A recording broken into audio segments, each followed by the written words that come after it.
ಮತ್ತೆ ಕನ್ನಡ ಇಂಡಸ್ಟ್ರಿ ಚೇತರಿಸ್ಕೊಳ್ಳೋದಕ್ಕೆ ಮತ್ತೆ ಎದ್ದು ನಿಲ್ಲೋದಕ್ಕೆ ಅವ್ರ ಸಿನಿಮಾನೇ ಕಾರಣ ಆಯ್ತು. ಸೊ ಅವ್ರ ಹಾಡೇ ಇದೆಯಲ್ಲ, ಅವರು ಕ್ಲಾಸಿಗೂ ಮಾಸಿಗೂ ಬಾಸ್ ಅಂತ. ಪರ್ಸನಲ್ ಆಗಿ ನೋಡಿದಾಗ ಒಬ್ಬ ಹೀರೋನ ಅವರ ವ್ಯಕ್ತಿತ್ವದಲ್ಲಿ ನಿಮ್ಗೆ ಏನ್ ಇಷ್ಟ ಆಗುತ್ತೆ? ದರ್ಶನ್ ಸರ್ ಹಾ, ದರ್ಶನ್ ಸರ್ ಅಂದ್ರೆ ಅದನ್ನೇ ಹೇಳದ್ನಲ್ಲ, ಸ್ಟ್ರಗಲ್ ಲೈಫ್. ಈಗ ನೋಡಿ, ಒಬ್ಬ ಸ್ಟಾರ್, ಒಬ್ಬ ಫ್ಯಾಮಿಲಿ ಬ್ಯಾಕ್ ಗ್ರೌಂಡ್ ಇರುವಂತ ಅವ್ರ ಮಗ ಆದ್ರೂ ಕೂಡ ಅವ್ರು ಅದನ್ನ ಎಲ್ಲೂ ಎನ್ಕ್ಯಾಶ್ ಮಾಡ್ಕೊಳ್ದಂಗೆ ಸ್ವಂತ ಬಲದಿಂದ ಅವರು ಬೆಳೆದಿರೋ ರೀತಿ ಇದೆಯಲ್ಲ, ಅದು ಪ್ರತಿಯೊಬ್ಬರಿಗೂ ಇನ್ಸ್ಪೈರ್ ಆಗುವಂಥದ್ದು. ಯಾವ್ದಾದ್ರು ನಿಮ್ಮ ಲೈಫಲ್ಲಿ ನಂಗೆ ನಿಜವಾಗ್ಲೂ ಅವತ್ತು ಕೆಟ್ಟ ಅವಮಾನ ಆಯ್ತು, ಅದನ್ನ ನಾನು ಇವತ್ತು ಕಾಡುತ್ತೆ ಅನ್ನೋದಾದ್ರೆ? ಇದ್ದ ಹೆಸರು ಹೇಳೋದು ಬೇಡ ಪಾಪ, ಅವನಿಗೂ ಹರ್ಟ್ ಆಗ್ಬೋದು. ಇವ್ನಿಗೆ ಏನು ದಡ್ಡನ ಮಗ, ಏನು ಹಿಂಗೇನು ಬರಲ್ಲ, ಇವೆಲ್ಲ ಕೆಲಸ ಕಲಿಯಕ್ಕೆ ಬರ್ತವೆ, ಹಂಗೆ ಹಿಂಗೆ ಅಂತ ಮಾತಾಡೋದು. ಒಂದು ಹಂತದಲ್ಲಿ ನಾನು ಕಣ್ಣೀರು ಹಾಕಿದ್ದೀನಿ. ಏನಕ್ಕೆ ಅಂದರೆ, ನಾನು ವೀಕ್ ಇದ್ದೀನಾ ಅಂದರೆ ನನ್ನ ಕೈಲಿ ಏನು ಮಾಡೋಕ್ಕಾಗಲ್ವಾ?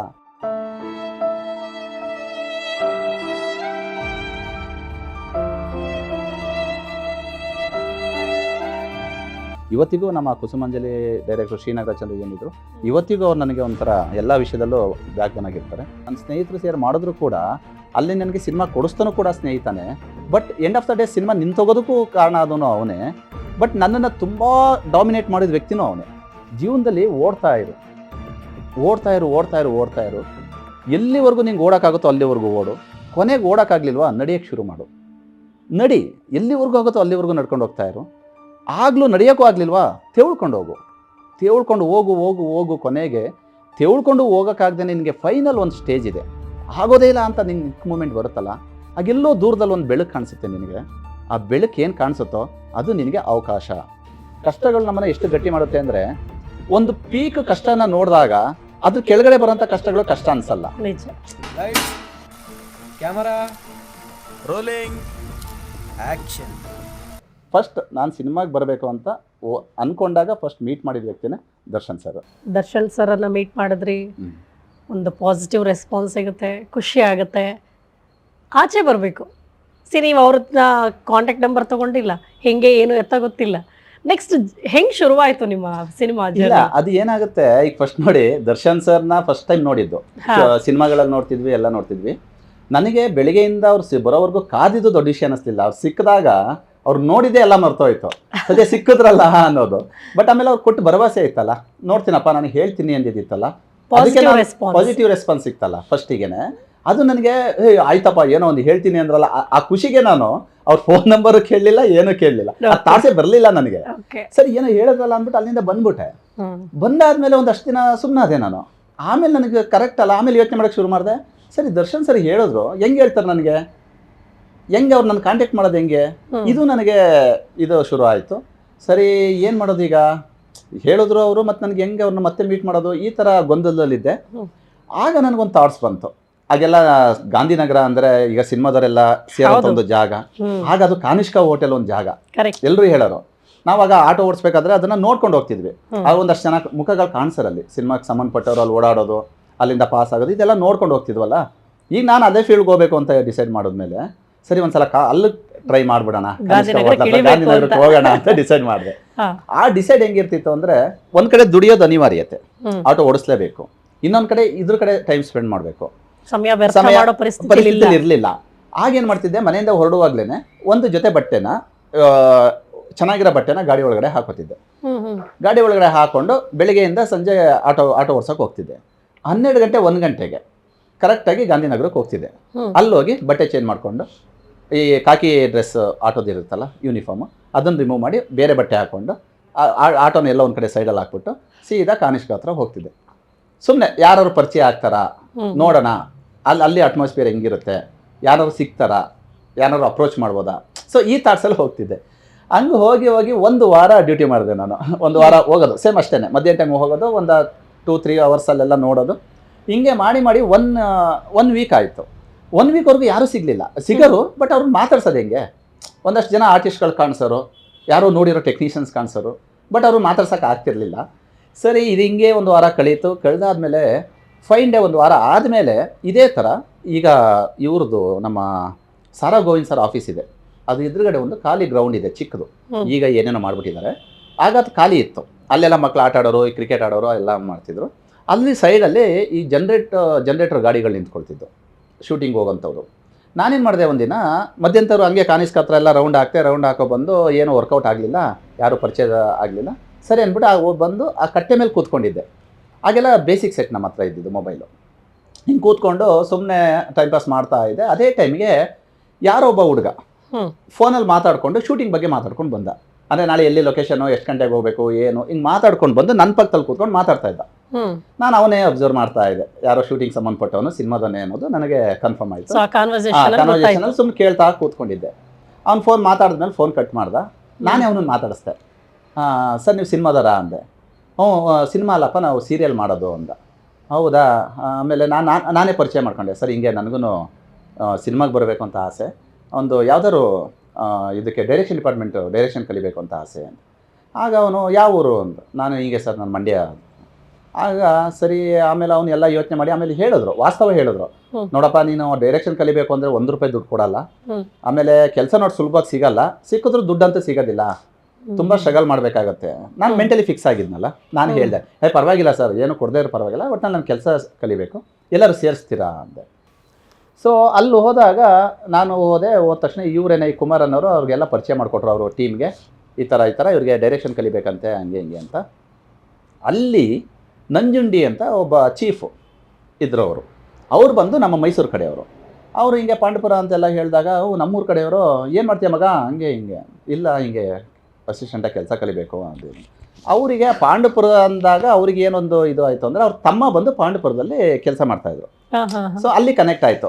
ನಮ್ಮ ತಮ್ಮನೂ ಅಲ್ಲೇ ಕೆಲಸ ಮಾಡ್ತಿದ್ದಾರೆ ಯಾವುದೋ ಒಂದು ಅಂಗಡಿನಲ್ಲಿ ಅಂದರು. ಹೌದಾ, ನಂಗೆ ಪರಿಚಯ ಇಲ್ಲಲ್ಲ. ಹೌದಾ ಅಂದ್ಕೊಂಡು ಹಿಂಗೆ ಸರಿ ಮಗ ಒಂದು ಕೆಲಸ ಮಾಡ, ನೀನು ಡೈರೆಕ್ಷನಿಗೆ ಯಾರು ಬಂದ ತಕ್ಷಣ ಕೊಡೋದಿಲ್ಲ, ನಾಳೆಯಿಂದ ನಮ್ಮ ಜೊತೆ ಬಾ ಲೈಟಿಂಗ್ಸ್ಗೆ, ಲೈಟ್ಸ್ ಮ್ಯಾನಾಗಿ ಬಾ, ನೀನು ಏನು ಕೆಲಸ ಮಾಡಬೇಡ, ನಮ್ಮ ಜೊತೆ ಬಾ, ಒಂದು ₹20 ಕೊಡಿಸ್ತೀನಿ, ಕನ್ವೀನಿಯನ್ಸು, ಪೇಮೆಂಟ್ ಅಂತೂ ಕೊಡಲ್ಲ ಅವರು.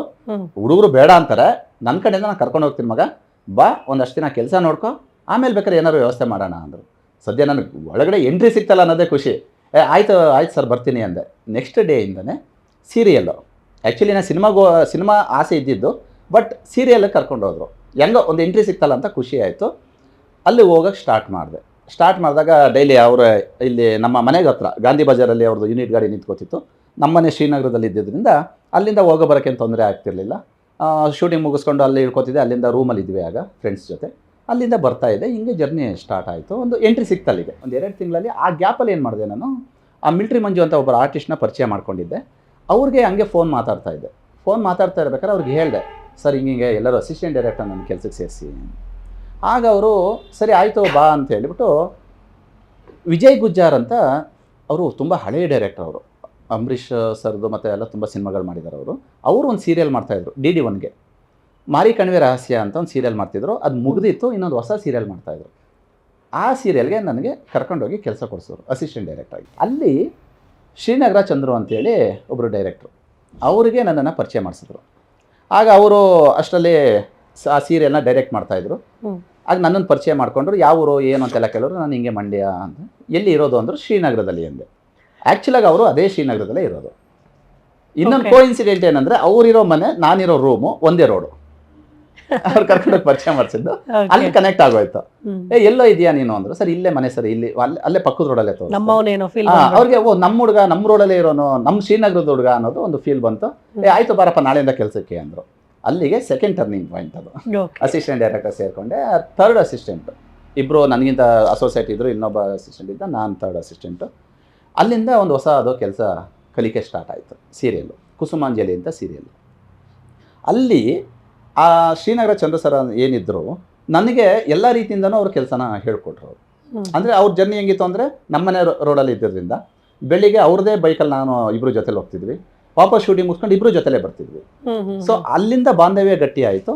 ಆ ಬಾಂಧವ್ಯದ ಜೊತೆಗೆ ಅವರು ನನಗೊಂದಷ್ಟು ಕೆಲಸನೂ ನೀಟಾಗಿ ಹೇಳ್ಕೊಡೋರು. ಅದು ಅಲ್ಲಿ ಏನು ಸ್ಪಾಟಲ್ಲಿ ಹೆಂಗೆ ಕೆಲಸ ಮಾಡಬೇಕು, ಡೈರೆಕ್ಷನ್ ಅಂದರೆ ಹೆಂಗೆ ಕಲಿಬೇಕು, ನೀನು ಏನು ಕಲಿಬೇಕು ಅಂತ ತುಂಬ ನನಗೆ ಗೈಡ್ ಮಾಡಿದ್ರು. ತುಂಬ ಕೆಲಸ ಹೇಳ್ಕೊಟ್ರು. ಒಂದು ಗುರುಗಳ ಸ್ಥಾನದಲ್ಲಿ ಫಸ್ಟ್ ನನಗೆ ಕೆಲಸ ಕಲಿಸಿದ ಗುರುಗಳವರು ಈ ಡೈರೆಕ್ಷನ್ ಇದಕ್ಕೆ. ಸೊ ಅಲ್ಲಿಂದ ಅವರು ಜರ್ನಿ ಸ್ಟಾರ್ಟ್ ಆಯಿತು. ಅಲ್ಲಿ ಹೆಚ್ಚು ಕಮ್ಮಿ 1 ವರ್ಷ ಕೆಲಸ ಮಾಡಿದೆ. 1 ವರ್ಷ ಕೆಲಸ ಮಾಡಿದ್ಮೇಲೆ ಏನಾಯಿತು, ಇನ್ನೊಂದು ಟರ್ನಿಂಗ್ ಪಾಯಿಂಟ್ ಸಿಕ್ತು ನನಗೆ. ರವಿಕಿರಣ್ ಪ್ರೊಡಕ್ಷನ್ನು. ರವಿಕಿರಣ್ ಗೊತ್ತಿರಬೇಕು, ಅವರು ಫೇಮಸ್ ಆ್ಯಕ್ಟ್ರು, ಪ್ರೊಡ್ಯೂಸರು ಎಲ್ಲ. ಆ ಟೈಮಲ್ಲಿ ಅವ್ರದ್ದು ಒಳ್ಳೆ ಪೀಕಲ್ಲಿದ್ದರು. ಅವರು ಸೀರಿಯಲ್ ಇದರಲ್ಲಿ ಕರ್ಲಿ ಹೇರ್ ಅವರು ತುಂಬ ಪೀಕಲ್ಲಿದ್ದರು. ಒಳ್ಳೆ ಹೆಸರಿತ್ತು ಅವರಿಗೆ. ಅವರು ಸುಕನ್ಯಾ ಅಂತ ಒಂದು ಸೀರಿಯಲ್ ಮಾಡ್ತಾಯಿದ್ರು ಇದಕ್ಕೆ, ಯಾವುದು ETVಗೆ. ETV ಅಂತ ಇತ್ತು, ಅದಕ್ಕೆ ಅವರು ಸೀರಿಯಲ್ ಮಾಡ್ತಾಯಿದ್ರು. ಆ ಸೀರಿಯಲ್ಗೆ ಒಬ್ಬ ಅಸೋಸಿಯೇಟ್ ಬೇಕು ಅಂತ ನನ್ನ ಫ್ರೆಂಡ್ ಕಡೆಯಿಂದ ನನಗೆ ವಿಷಯ ಬಂತು. ನಾನು ಆಗ ಇದೇ ನಮ್ಮ ಚಂದ್ರು ಸರ್ ಹತ್ರ ಹೇಳಿದೆ, ಸರ್ ಹಿಂಗೆ ಅದಕ್ಕೆ ಅಸೋಸಿಯೇಟ್ ಬೇಕಂತೆ, ಸಂಬಳ ಎಷ್ಟು 7,000 ರೂಪಾಯಿ, ನನಗೆ ಇಲ್ಲಿ ಕೊಡ್ತಾ ಇದ್ದು 3,500 ರೂಪಾಯಿ ಇಲ್ಲಿ ಅಸಿಸ್ಟೆಂಟಿಗೆ. ಅಲ್ಲಿಗೆ ನಾನು ಹೋಗ್ಬೇಕಾಗಿರೋದು ಮೇಯ್ನ್ ಅಸೋಸಿಯೇಟು, ಅಸಿಸ್ಟೆಂಟ್ ಅಲ್ಲ ಮೇನ್ ಅಸೋಸಿಯೇಟ್, ನಾನು ಕೋ ಡೈರೆಕ್ಟ್ರು ಲೆವೆಲ್ಗೆ ಹೋಗಬೇಕು. ಇವ್ರ ಹತ್ರ ಹೇಳಿದಾಗ ಇವರು ಹೇಳಿದ್ರು, ಮಗ ನೀನು ಹೋಗೋ ತಲೆ ಕೆಡಿಸ್ಕೋಬೇಡ. ಆಮೇಲೆ ಅಲ್ಲಿ ಕೆಲಸ ಮಾಡಿದೆ, ಅಲ್ಲೇ ಒಂದು 2 ವರ್ಷ ಕೆಲಸ ಮಾಡಿದೆ. 2010ವರೆಗೂ ಕೆಲಸ ಮಾಡಿದೆ, ಅವ್ರದ್ದೇ ಸೀರಿಯಲ್ಲು ಕೋ ಡೈರೆಕ್ಟಾಗಿ ವರ್ಕ್ ಮಾಡಿದೆ. ಆಮೇಲೆ ಅಲ್ಲೇ ಮತ್ತೆ ಕೆಲವು ಎಪಿಸೋಡ್ ಡೈರೆಕ್ಟಾಗೂ ಕೆಲಸ ಮಾಡಿದೆ, ಬದುಕು ಅಂತ ಒಂದು ಸೀರಿಯಲ್ ಮಾಡಿದೆ. ಎಲ್ಲ ಮಾಡಿದಾಗ ಅಲ್ಲಿ ನನಗೆ ಕಾನ್ಫಿಡೆಂಟ್ ಬಂತು, ನಾನು ಕೆಲಸ ಕಲಿತೆ. ಸರ್ ಏನು ಮಾಡೋದು ಸರ್, ಸಿನಿಮಾಗೆ ಹೋಗ್ಬೇಕು ಅಂತ ಆಸೆ, ಬಟ್ ಹಿಂಗಿದೆ ಸಮಸ್ಯೆ ಅಂತ. ಬಟ್ ಒಂದು ನೋಡಿ, ನಮ್ಮ ಕೆಲಸ ಎಲ್ಲ ಯಾರಾದರೂ ಒಂದು ಬೆಂಬಲಕ್ಕೆ ಬರ್ತಾರೆ ಅಂದರೆ, ಫಸ್ಟಿಗೆ ನಾನು ಸಿನಿಮಾಗೆ ಬರಬೇಕು ಅಂದಾಗ ಕುಮಾರ್ ಅನ್ನೋ ವ್ಯಕ್ತಿ ಇಂಡಸ್ಟ್ರಿಗೆ ಎಂಟ್ರಿ ಕೊಡಿಸಿದ್ರು. ಅಲ್ಲಿಂದ ನೆಕ್ಸ್ಟ್ ನನಗೆ ಶ್ರೀನಗರ ಚಂದ್ರು ಸರ್ ಅಂತ ಅವ್ರು ನಮಗೆ ಜರ್ನಿ ಕೈ ಹಿಡ್ಕೊಂಡು ಅಲ್ಲಿವರೆಗೂ ಜರ್ನಿ ಮಾಡಿದ್ರು. ಇಲ್ಲಿಂದ ಈಗ ವಾಪಸ್ ಹೋಗ್ಬೇಕಲ್ಲ ಸಿನಿಮಾಗೆ, ಇಲ್ಲೊಬ್ರು ಸಿಕ್ಕಿದ್ರು ನನಗೆ, ಅವ್ರು ಮಂಡ್ಯ ಪ್ರಭಾಕರ್ ಅಂತ. ಅವ್ರ ಹತ್ರ ಹಿಂಗೆ ಹೇಳ್ಕೊಂಡಾಗ ಅವ್ರು ಒಂದೇ ಮಾತು ಹೇಳಿದ್ರು, ನನಗೆ ಎಷ್ಟು ಒಂದು ಕೆಲಸ ಮಾಡಿ, ನಿಮ್ದು ಎಷ್ಟಿದೆ ಕಮಿಟ್ಮೆಂಟು ಸರ್? 10,000 ರೂಪಾಯಿವರೆಗೂ ಬರ್ಬೋದು ಸರ್.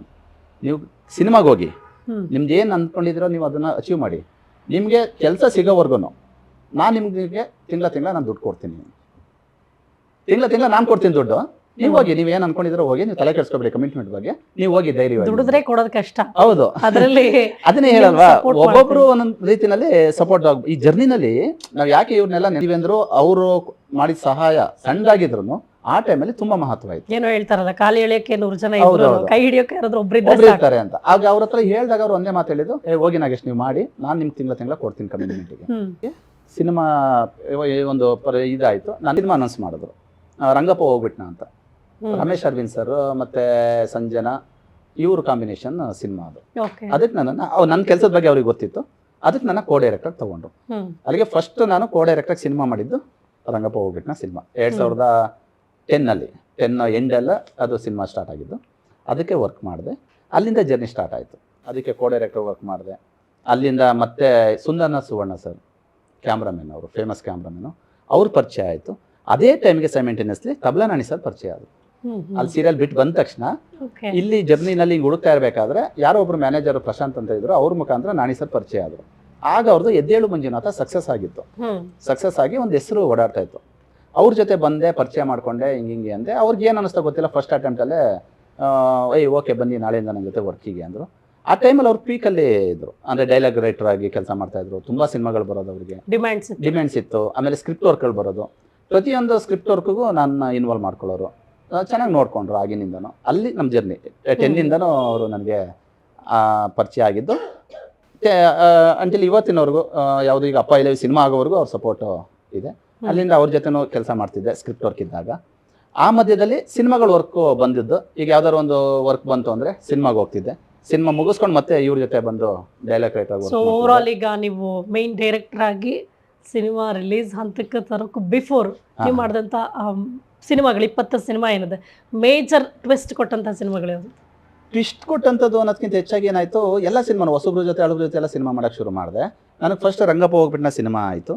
ಅದಾದಮೇಲೆ ಒಂದು ಇವರು ನಮ್ಮ BM ಗಿರಿರಾಜ್ ಅಂತ, ಈಗ ಮೈತ್ರಿ, ಜಟ್ಟ, ಅಮರಾವತಿ ಇಂಥ ಸಿನಿಮಾಗಳು ಮಾಡಿದವರು, ಅವ್ರ ಪರಿಚಯ ಆಯಿತು. ಅವ್ರ ಜೊತೆ ನಾವು ಜಾಯ್ನ್ ಆದ್ವಿ. ಅವ್ರದ್ದು ಭೂಮಿ ಅಂತ ಒಂದು ಸಿನಿಮಾ ತಂಡ ಇತ್ತು, ರಂಗಭೂಮಿ ತಂಡ. ಅವ್ರ ಜೊತೆ ಆ ರಂಗಭೂಮಿನಲ್ಲಿ ನಾವು ಒಂದಷ್ಟು ನಾಟಕಗಳು ಮಾಡಿಸೋದು, ಅವರು ಒಡನಾಟದಲ್ಲಿ ಒಂದಷ್ಟು ರಂಗಭೂಮಿ ಚಟುವಟಿಕೆಗಳಲ್ಲೆಲ್ಲ ಪಾಲ್ಗೊಂಡ್ವಿ. ಅಲ್ಲಿಂದ ಜರ್ನಿ ಸ್ಟಾರ್ಟ್ ಆಗಿ ಅವ್ರದೇ ಸಿನಿಮಾಗಳು ಮಾಡೋದು. ಜಟ್ಟ ಅಂತ ಕಿಶೋರ್ ಸರ್ ಸಿನಿಮಾ ಮಾಡಿದ್ರು, ಅದಕ್ಕೆ ನಾನು ಕೋ ಡೈರೆಕ್ಟಾಗಿ ವರ್ಕ್ ಮಾಡಿದೆ. ಅಲ್ಲಿಂದ ಅವ್ರದೇ ಒಂದು 3 ಸಿನಿಮಾಗೆ ನಾನು ವರ್ಕ್ ಮಾಡಿದೆ. ಮೈತ್ರಿವರೆಗೂ ವರ್ಕ್ ಮಾಡಿದೆ. ಮೈತ್ರಿ ಪುನೀತ್ ಸರ್ದು ಸಿನಿಮಾ 2013 ಅದು ಶುರು ಆಯಿತು, ಅಲ್ಲಿ ರಿಲೀಸ್ ಆಯಿತು. ಆ ಸಿನಿಮಾದಲ್ಲಿ ವರ್ಕ್ ಮಾಡಿದೆ. ಅಲ್ಲಿಂದ ಜರ್ನಿ ಸ್ಟಾರ್ಟ್ ಆಗಿ ಹೊಸಬ್ರದ್ದು ಹಳಬ್ರದ್ದು ಯಾವುದೋ ಆ ಸಿನಿಮಾ ಎಕ್ಸ್ಪೀರಿಯನ್ಸ್ ತುಂಬಾ ಚೆನ್ನಾಗಿತ್ತು ಮೇಡಮ್. ಆ್ಯಕ್ಚುಲಾಗಿ ಏನಂದ್ರೆ ಆ ಪುನೀತ್ ಸರ್ನ ನಾವು ಅಲ್ಲೇ ಮೀಟ್ ಮಾಡಿದ್ದು ಫಸ್ಟ್ ಟೈಮು. ಅವ್ರ ಸಿಂಪ್ಲಿಸಿಟಿ ಆಗ್ಬೋದು, ಅವರು ಒಂಥರ ಅವೆಲ್ಲ ಅಮೇಝಿಂಗ್. ಅವ್ರು ಹೇಳ್ಕೊಳಕ್ಕೆ ಆಗಲ್ಲ. ಅವರು ಸೆಟ್ಟಲ್ಲಿ ಬಂದರೆ ಅವರು ಎಷ್ಟು ಡೆಡಿಕೇಟ್ ಆಗಿರೋದು ಅಂದರೆ, ಎಲ್ರಿಗೂ ಗೊತ್ತಿರುತ್ತೆ ಪುನೀತ್ ಸರ್ ಬಗ್ಗೆ ನಾವು ಹೇಳಿ. ಬಟ್ ನಾನು ನೋಡ್ದಂಗೆ ನಾವು ಅವ್ರ ಜೊತೆ ಒಂದು 10 ರಿಂದ 12 ದಿನ ವರ್ಕ್ ಮಾಡಿದ್ವಿ ನಾವು ಅದು ಇದರಲ್ಲಿ ಮೈತ್ರಿನಲ್ಲಿ. ಬಟ್ ತುಂಬ ಚೆನ್ನಾಗಿತ್ತು. ಅವರು ಹೆಂಗೆ ಅಂದರೆ ತುಂಬ ಕೆಲಸದ ವಿಷಯದಲ್ಲಿ ಮಾತ್ರ ತುಂಬ ಡೆಡಿಕೇಟೆಡ್. ಅಲ್ಲಿ ಹತ್ತಿರ ಬಂದರೆ ಸ್ಪಾಟಿಗೆ ಬಂದರೆ, ಈಗ ಶಾರ್ಟ್ ರೆಡಿ ಸರ್ ಅಂದರೆ ಅವ್ರು ಯಾವುದೇ ಇಂಪಾರ್ಟೆಂಟ್ ಫೋನಲ್ಲಿ ಇದ್ರೂ ಕಟ್ ಮಾಡಿಬಿಟ್ಟು ಶಾರ್ಟಿಗೆ ಬರ್ತಿದ್ರು. ಅಷ್ಟು ಡಿಸಿಪ್ಲಿನ್ಡ್. ಆಮೇಲೆ ತುಂಬ ಚೆನ್ನಾಗಿ ಎಲ್ಲರೂ ಮಾತಾಡ್ಸೋರು. ಅವರು ಬಿಡಿ, ಅವರು ದೇವರು ಅಂತೀವಲ್ಲ ಹಂಗೆ, ಅದಕ್ಕೆ ಅವ್ರನ್ನ ದೇವರು ಅಂತ ಕರೆಯೋದು. ಬಟ್ ನಾವು ಅವ್ರ ಜೊತೆ ಕೆಲಸ ಮಾಡೋದಲ್ಲ ಅನ್ನೋದೇ ನಮಗೆ ನಿಜವಾಗ್ಲೂ ಪುಣ್ಯ. ಖುಷಿ ಆಯ್ತು ಆ ಟೈಮಲ್ಲಂತೂ. ನಾವು ಎಷ್ಟು ಎಂಜಾಯ್ ಮಾಡ್ತಿದ್ವಿ ಅಂದರೆ ಪುನೀತ್ ಸರ್ ಜೊತೆ. ಅದೇ ಟೈಮಲ್ಲಿ ನಾವು ಪುನೀತ್ ಸರ್ ಮನೆಗೂ ತುಂಬ ಸಲ ಹೋಗ್ತಿದ್ವಿ, ಅವ್ರು ಮೀಟ್ ಮಾಡ್ತಿದ್ವಿ. ಆಮೇಲೆ ಇವರು ರಾಜ್ಕುಮಾರ್ ಸರ್ ಮನೆಗೆಲ್ಲ ಹೋಗ್ತಿದ್ವಿ. ಅವ್ರ ಒಡನಾಟದಲ್ಲಿ ನಾವು ತುಂಬ ಆ ಜರ್ನಿ ಚೆನ್ನಾಗಿತ್ತು. ಅದು ಮೈತ್ರಿ ಮುಗಿದು ರಿಲೀಸ್ ಆಗೋವರೆಗೂ ಒಡನಾಟ ಚೆನ್ನಾಗಿತ್ತು. ಸೊ ನಿಮ್ಮ ಲೈಫ್ಗೆ ಈ ಜರ್ನಿಯಲ್ಲಿ ಒಬ್ಬ ರೋಲ್ ಮಾಡೆಲ್ ಅನ್ನೋದಾದ್ರೆ ಯಾರನ್ನ ಹೇಳ್ತೀರಾ? ರೋಲ್ ಮಾಡೆಲ್ ಅಂತ ನಾವು ಕನ್ಸಿಡರ್ ಮಾಡೋಕ್ಕೆ ಹಂಗೆ ಯಾರನ್ನೂ ಮಾಡೋಕ್ಕಾಗಲ್ಲ. ಬಟ್ ಒಂದೇನಂದರೆ, ಈಗ ನಮಗೆ ಪ್ರತಿ ಹಂತದಲ್ಲೂ ಯಾರ್ಯಾರು ನಮಗೆ ಸಹಾಯ ಮಾಡಿದಾರೋ, ಯಾರ್ಯಾರು ನಮ್ಮ ಕೆಲಸಗಳು ಹೇಳ್ಕೊಟ್ಟಿದ್ದಾರೋ, ಇವತ್ತಿಗೂ ಯಾರು ನಮ್ಮ ಬಗ್ಗೆ ಒಂದು ಒಳ್ಳೆ ಅಭಿಪ್ರಾಯ ಇಟ್ಕೊಂಡು, ಇಲ್ಲ ಈ ಹುಡುಗ ಏನೋ ಮಾಡ್ತಾನೆ ಅಂತ ನಂಬಿಕೆ ಇಟ್ಕೊಂಡಿದ್ದಾರೋ, ಅವರೆಲ್ಲರೂ ಒಂಥರ ರೋಲ್ ಮಾಡೆಲ್ಗಳೇ ನಮಗೆ. ಸೊ ನೋಡಿ, ಇಷ್ಟು ದೊಡ್ಡ ಜರ್ನಿಯಲ್ಲಿ ಈ ಎರಡು ನೆಗೆಟಿವ್ ಪಾಸಿಟಿವ್ ಫೇಸ್ ಮಾಡಿರ್ತೀರ. ನನಗೆ ದೊಡ್ಡ ಅಪ್ರಿಷಿಯೇಷನ್ ಸಿಕ್ತಪ್ಪ, ಅವ್ರು ನನ್ನನ್ನು ಮೆಚ್ಕೊಂಡ್ರು ಅಂದಾಗ ಆ ಹಾನರ್ ಮಾಡೋದಿದೆಯಲ್ಲ, ಆ ಖುಷಿ ಇದೆಯಲ್ಲ, ಅದ್ಯಾವುದು ಅಂತ ನಿಮ್ಗೆ ನೆನಪಿದೆ? ಯಾವ್ದು ಒಂದನ್ನು ಹೇಳೋದಾದ್ರೆ ನಿಜವಾಗ್ಲೂ ಅವತ್ತೇ ನನಗೆ ಸಾರ್ಥಕ ಅಂತ ಅನಿಸ್ತು ಅನ್ನೋದಾದ್ರೆ? ಲಾಸ್ಟ್ ಟೈಮು ಒಂದು ಸಿನಿಮಾ ಮಾಡಿದ್ವಿ. ಸಿನಿಮಾ ಶಾರ್ಟ್ ಮೂವಿ ಮಾಡಿದ್ವಿ. ಸಂಚಾರಿ ವಿಜಯ್ ಅವ್ರದ್ದು ಒಂದು ಹಾಂ ಬ್ರಹ್ಮಾಸ್ಮಿ ಅಂತ ಒಂದು ಶಾರ್ಟ್ ಮೂವಿ ಮಾಡಿದ್ವಿ.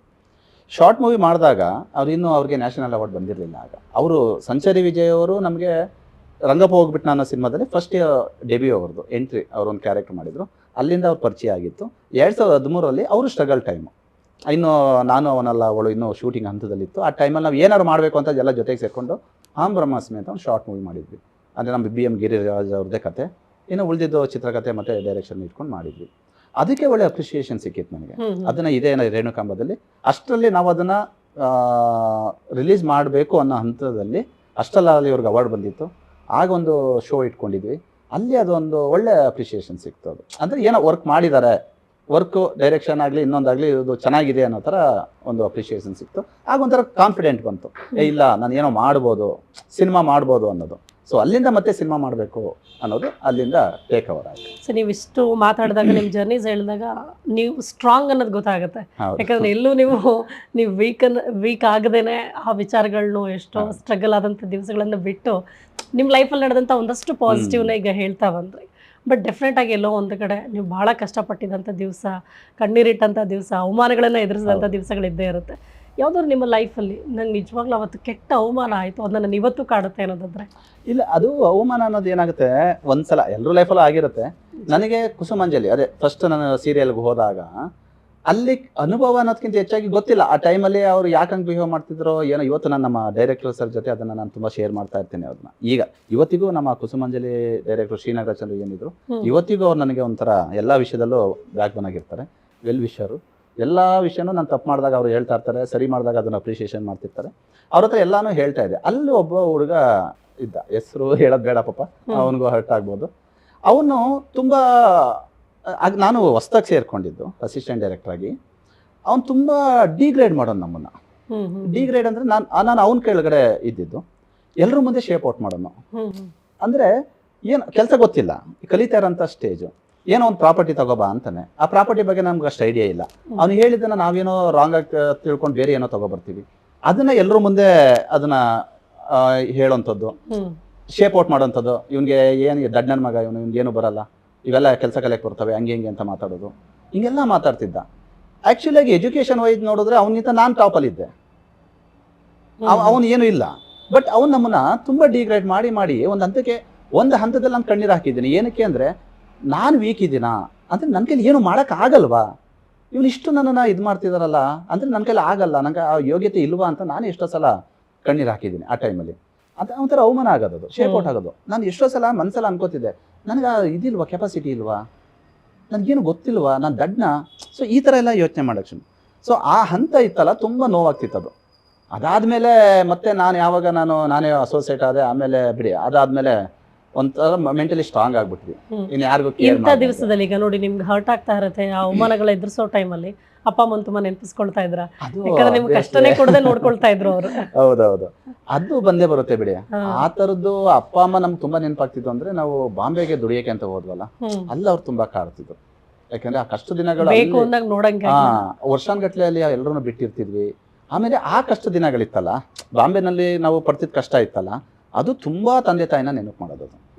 ಯಾಕಂದ್ರೆ ಅಷ್ಟು ಒಂದು ಸ್ಟ್ರಗಲ್ ಲೈಫ್ ಅದು. ಅವರು ಕೊಟ್ಟಿ ತಿನ್ಬೇಕು, ಇದ್ರ ಕಡೆ ಕೆಲಸ ಮಾಡಬೇಕು, ವರ್ಷಾನ್ಗಟ್ಲೆ ಅವ್ರನ್ನ ಬಿಟ್ಟಿರ್ಬೇಕು. ಅಲ್ಲಿ ಕಾಡ್ತಿತ್ತು, ಬೆಂಗಳೂರಲ್ಲಿ ಕಾಡ್ತಿರ್ಲಿಲ್ಲ. ಯಾಕಂದ್ರೆ ಯಾವಾಗ ಬೇಕಂದ್ರೂ ಹೋಗಿ ನೋಡ್ಕೊಂಡ್ ಬಂದ್ಬಿಡ್ತಿದ್ವಿ. ಇಲ್ಲೇ ಆತರ ಇಲ್ಲಿ ಕಷ್ಟ ದಿನಗಳು ನೋಡಿ, ಇಲ್ಲಿ ಏನಾಗುತ್ತೆ ಮೆಂಟಲಿ ನಾವು ಪ್ರಾಕ್ಟಿಕಲ್ ಆಗಿ ಕಷ್ಟಗಳು ನಮ್ಮನ್ನ ಎಷ್ಟು ಗಟ್ಟಿ ಮಾಡುತ್ತೆ ಅಂದ್ರೆ, ಒಂದು ಪೀಕ್ ಕಷ್ಟನ ನೋಡಿದಾಗ ಅದು ಕೆಳಗಡೆ ಬರುವಂತ ಕಷ್ಟಗಳು ಕಷ್ಟ ಅನ್ಸಲ್ಲ. ನಿಜ. ಯಾಕಂದ್ರೆ ಅಂತ ಕಷ್ಟನ ನೋಡಿದೀನಿ ಇದ್ಯಾವುದು ಅನ್ನೋ ತರ ಒಂದು ನೆಗ್ಲಿಜೆನ್ಸಿ ಬಂದ್ಬಿಡುತ್ತೆ.